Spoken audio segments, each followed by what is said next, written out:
नमस्कार, स्वागत है आपका पॉडकास्ट बिहार की बात सुनाता हूं मैं हूं आपका अपना श्रीकांत सिन्हा और आज हम बात करेंगे बिहार के महान कवि, संत और समाज सुधारक विद्यापति की। विद्यापति सिर्फ एक कवि नहीं थे, बल्कि समाज के एक प्रतिनिधि थे, जिन्होंने अपनी रचनाओं से समाज, श्रमिक वर्ग और प्रेम को एक नई दिशा दी। उनकी कविताएं समाज की पीड़ा और सांस्कृतिक धरोहर का अद्भुत संगम है। तो आइए आज हम विद्यापति के जीवन और साहित्यिक यात्रा को करीब से जानते हैं। विद्यापति का जन्म 1350 ईस्वी में मिथिला के बिस्पी गांव में हुआ था। वे काव्य, भक्ति और सामाजिक मुद्दों के मर्मज्ञ थे। विद्यापति की रचनाएं समाज के हर वर्ग तक पहुंची, विशेषकर श्रमिक और ग्रामीण वर्ग, जिनके दुख दर्द को उन्होंने अपने काव्य में सजीव किया।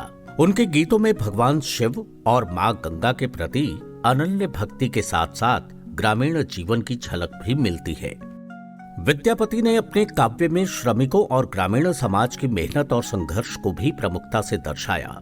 उनके लिए श्रमिक समाज का आधार थे।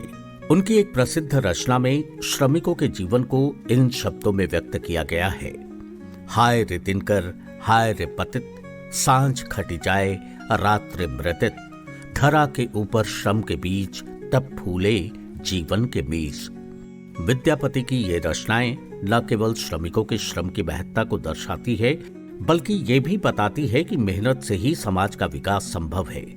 उनके शब्दों में श्रमिकों के प्रति गहरा आदर और सम्मान झलकता है। विद्यापति न केवल भक्ति कवि थे, बल्कि समाज सुधारक भी थे। उन्होंने समाज की असमानता, जातिगत भेदभाव और महिलाओं की स्थिति पर भी रचनाएं की।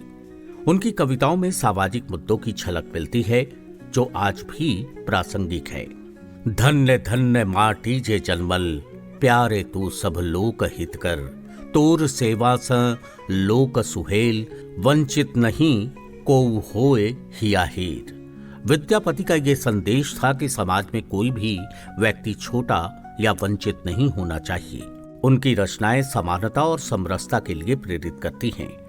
उन्होंने हमेशा समाज के शोषित और वंचित वर्गों की आवाज को अपनी कविताओं के माध्यम से बुलंद किया। विद्यापति जी की कविताओं में प्रेम और भक्ति का अद्भुत संगम मिलता है। ये भगवान शिव के अनन्य भक्त थे और उनकी भक्ति कविताएं आज भी घर घर में गाई जाती हैं। उनकी प्रेम कविताएं राधा कृष्ण की प्रेम लीलाओं को समर्पित है। उनकी एक प्रसिद्ध रचना है: जय जय भैरवी असुर भयावनी, जय महाकाली कालहारी, तोर करुणा स जग सुहेल, शिव रूप ध्याय सब नर नारी। विद्यापति की भक्ति कविताएं लोगों में भगवान शिव के प्रति असीम श्रद्धा जगाती है। वहीं उनकी प्रेम कविताओं में मानवीय भावनाओं का अनोखा चित्रण मिलता है। उन्होंने प्रेम को शुद्धता और त्याग से जोड़ा, जो आज भी लोगों को प्रेरित करता है। विद्यापति की कविताओं का एक विशेष गुण है, वे समाज के विभिन्न वर्गों से संवाद करते हैं, जिससे उनकी कविताएं एक सजीव संवाद का रूप ले लेती हैं। उनके एक और प्रसिद्ध काव्य की पंक्तियां हैं: हे नर मनुख जन्म अमूल, श्रम स बनल संसार, धरती पर कर्म कर, होश स तही ते शांति के द्वार। विद्यापति के इस संवादात्मक रूप ने उन्हें समाज के हर वर्ग के करीब ला दिया। उनकी रचनाएं हर किसी को अपने जीवन के प्रति जागरूक और जिम्मेदार बनाती है। उनका मानना था कि कर्म और श्रम ही जीवन का सबसे महत्वपूर्ण पहलू है। विद्यापति का साहित्य आज भी प्रासंगिक है। उन्होंने जिस श्रम, समाज और प्रेम की बात की, वो हमारे जीवन का अभिन्न हिस्सा है। उनकी रचनाएं हमें ये सिखाती हैं कि सच्चा श्रम ही जीवन का आधार है और समाज को बेहतर बनाने के लिए हमें एकजुट होकर काम करना चाहिए। विद्यापति मैथिली और संस्कृत भाषा के महान कवि थे। उनकी रचनाओं ने साहित्य को एक नया आयाम दिया। विद्यापति की प्रमुख कृतियां हैं: पदावली। विद्यापति की सबसे प्रसिद्ध रचना पदावली है।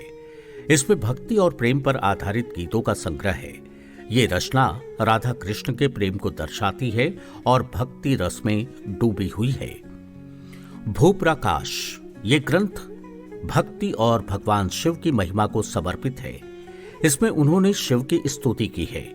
विवाह, पंचमी। ये राम सीता के विवाह पर आधारित रचना है। इसमें विवाह की महत्ता और धार्मिकता का वर्णन है। गंगा वाक्यावली। ये रचना गंगा नदी की महिमा और उनके धार्मिक सांस्कृतिक महत्व पर केंद्रित है। पुरुष परीक्षा।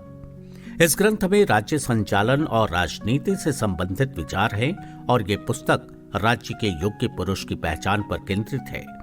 लिखनावली। इस रचना में विद्यापति ने विभिन्न सामाजिक और धार्मिक पहलुओं पर अपने विचार प्रस्तुत किए हैं। विद्यापति की पुस्तक पदावली का एक संवाद है। अब हरि हिरान को कहां पाई।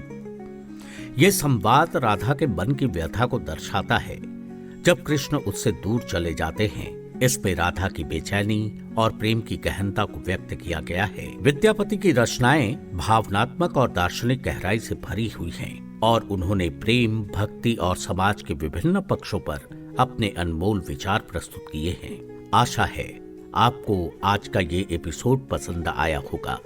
विद्यापति की महान रचनाओं के इस सफर को हम यहीं समाप्त करते हैं, लेकिन उनकी कविताओं की गूंज हमेशा हमारे साथ रहेगी।